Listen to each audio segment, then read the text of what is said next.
Putusan ini yang sudah ditetap ke Majelis Hakim dijeru persidangan di Pengadilan Negeri Palembang terhadap terdakwa M. Ali Sodikin yang tersandung kasus edar ke BBM ilegal di kawasan Kalidoni.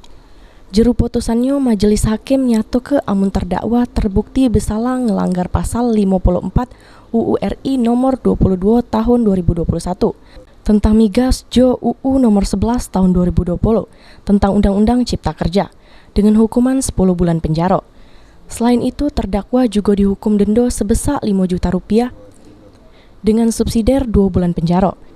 Putusan ini lebih ringan dibanding ke tuntutan dari jaksa penuntut umum di jeru sidang sebelumnya dengan hukuman selama 12 bulan penjara, denda sebesar 5 juta rupiah dengan subsidiar sebulan penjara. Putusan ini diambil berdasar ke pertimbangan pemeriksaan saksi, alat bukti sama pembelaan dari terdakwa M. Ali Sodikin di jeru sidang sebelumnya.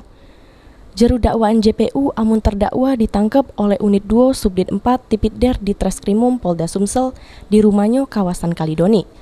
Berdasar ke hasil pemeriksaan barang bukti yang dilakukan di Laboratorium Refinery Unit 3 PT Pertamina Persero, didapat ke hasil pada barang bukti A memiliki oktan nomor 61.3. Untuk sampel B oktan nomor 62,0 sama sampel C kate terdeteksi oktan nomornya. Hal ini membuktikan bahwa barang bukti tersebut tidak memenuhi standar minimum BBM yang dipasarkan. Sudah itu termasuk jeru kategori minyak yang diolah melalui proses secara ilegal. Sri Febriandi, PAL TV.